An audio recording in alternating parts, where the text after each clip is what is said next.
అందరికీ నమస్కారం. మా ఛానల్కి తిరిగి స్వాగతం. ఈ వీడియోలో ఇటీవల ఈపీఎస్ 95 పెన్షన్ల పెంపునకు సంబంధించి దేశవ్యాప్తంగా గణనీయమైన కార్యకలాపాలు జరుగుతున్నాయి. ఈ అంశం పదవీ విరమణానంతర జీవనోపాధి, నెలవారీ ఖర్చులు మరియు ఆర్థిక భద్రతతో నేరుగా ముడిపడి ఉంది.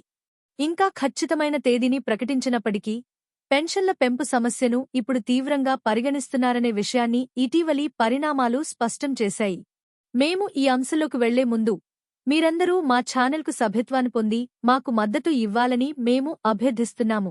దేశంలోని వివిధ ప్రాంతాల్లోని పెన్షనర్లు చురుకుగా తమ గళాన్ని వినిపించారు. ఢిల్లీలో జాతీయ బృందం పార్లమెంట్ మరియు వివిధ మంత్రిత్వ శాఖలతో నిరంతరం సంప్రదింపులు జరుపుతోంది. ఈ సంప్రదింపుల సందర్భంగా పెన్షన్ పెంపునకు సంబంధించిన సిఫార్సులను అమలు చేయాలని కోరుతూ వారు పార్లమెంట్ సభ్యులు మరియు స్టాండింగ్ కమిటీ సభ్యులను కలిశారు. ఈ ప్రక్రియ అంతటా పార్లమెంటరీ స్టాండింగ్ కమిటీ సమర్పించిన నివేదిక కేంద్ర ప్రభుత్వానికి చేరేలా చూడటంపై ప్రత్యేకంగా దృష్టి సారించారు. ఎన్ఎస్ఈ దేశవ్యాప్తంగా చిన్న, పెద్ద అనే తేడా లేకుండా పలు నిరసన ప్రదర్శనలను నిర్వహించింది. ఈ నిరసనలకు మార్చి 27వ తేదీని ఒక కీలక తేదీగా ఎంచుకున్నారు. ఎందుకంటే ప్రతి నెల ఇదే రోజున ఈపీఎఫ్ఓ కార్యాలయాల్లో నిధులకు సంబంధించిన సాధారణ నెలవారీ కార్యకలాపాలు నిర్వహిస్తారు. ఈ రోజున పెన్షనర్లు ఈ కార్యాలయాల బయట శాంతియుత ర్యాలీలు నిర్వహించి వినతిపత్రాలు సమర్పించారు. ప్రస్తుత ఆర్థిక పరిస్థితుల్లో నెలకు 1,000 రూపాయలు పెన్షన్ జీవనోపాధికి సరిపోదని ప్రభుత్వానికి గుర్తుచేశారు. దేశవ్యాప్తంగా పలు ప్రధాన నగరాల్లో నిరసనలు జరిగాయి.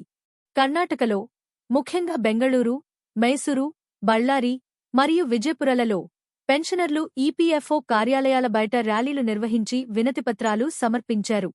తెలంగాణలోని హైదరాబాద్తో పాటు మహారాష్ట్రలోని పూణే, థానే, నాగ్పూర్ మరియు నవీ ముంబైలలో కూడా ప్రదర్శనలు జరిగాయి. అంతేకాకుండా గుజరాత్, రాజస్థాన్, ఉత్తరప్రదేశ్, మధ్యప్రదేశ్, ఉత్తరాఖండ్, ఛత్తీస్గఢ్, ఒడిశా మరియు పశ్చిమ బెంగాల్ రాష్ట్రాలలో పదవీ విరమణ పొందిన పెన్షనర్లు చురుకైన మరియు విస్తృతమైన భాగస్వామ్యాన్ని ప్రదర్శించారు. పెన్షన్ పెంపును తక్షణమే అమలు చేయాలని ప్రభుత్వంపై ఒత్తిడి తేవడం, స్థాయీ కమిటీ సిఫార్సులు ఈనాటికి ఎందుకు పెండింగ్లో ఉన్నాయనే దానిపై ఒక పరిష్కారాన్ని కోరడం, పెన్షనర్లు గౌరవప్రదమైన జీవన ప్రమాణాలను కొనసాగించడానికి సరిపడా నెలవారీ భత్యాన్ని పొందేలా చూడటం. ఎన్ఎస్ఈ బృందం ఎంపీలు మరియు మంత్రులతో పలు దఫాలుగా సమావేశాలు నిర్వహించింది. గౌరవప్రదమైన జీవితాన్ని అందించడానికి ఏ పెన్షన్ పెంపు అయినా గణనీయంగా ఉండాలనే వాస్తవంపై వారు ప్రత్యేకంగా నొక్కి చెప్పారు. కేవలం నామమాత్రపు మొత్తాన్ని పెంచడం ద్వారా స్వల్ప ఉపశమనాన్ని కల్పించడం మాత్రమే సరిపోదు.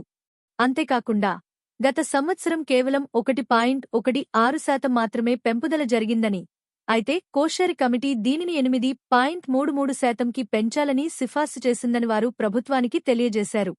ఈ అదనపు ఆర్థిక భారాన్ని పెన్షన్ నిధి నుండి కాకుండా కేంద్ర ప్రభుత్వమే భరించాలని సుప్రీంకోర్టు కూడా స్పష్టం చేసింది. ఈ సమావేశాల సందర్భంగా అనేక కీలక అంశాలు వెలుగులోకి వచ్చాయి.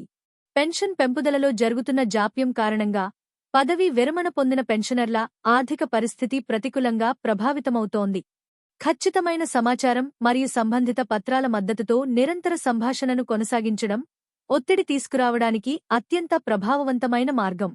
ఈ ఉద్యమంలో స్త్రీ, పురుష పెన్షనర్లు ఇద్దరూ సమానంగా పాల్గొన్నారు. పెన్షన్ పెంపుదల అంశం అందరికీ సమాన ప్రాధాన్యత కలిగి ఉందని ఇది నొక్కి చెబుతోంది.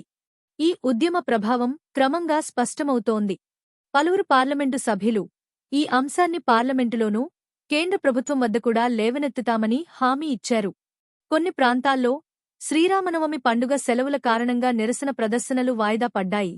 కాని ఆ తర్వాత మార్చి 30 మరియు 31 తేదీలలో అవి నిర్వహించబడ్డాయి.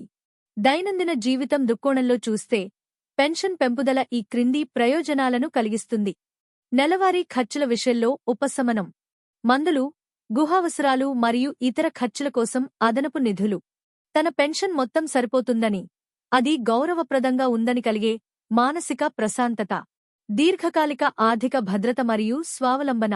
అయితే జాగ్రత్త వహించడం కూడా అత్యవసరం. పుకార్లను అస్సలు నమ్మవద్దు. మీ బ్యాంకు లేదా పెన్షన్ వివరాలను ఏ అపరిచిత వ్యక్తితోనూ లేదా సంస్థతోనూ ఎప్పుడూ పంచుకోవద్దు. సమస్త సమాచారాన్ని కేవలం అధికారిక ప్రభుత్వ మార్గాల ద్వారా లేదా ఇతర విశ్వసనీయ వనరుల ద్వారా మాత్రమే సరిచూసుకోండి. ప్రస్తుత తరుణంలో పార్లమెంటు సమావేశాలు ముగింపు దశకు చేరుకుంటున్నాయి. అయితే ప్రభుత్వం నుండి ఎటువంటి అధికారిక స్పందన ఇంకా రాలేదు.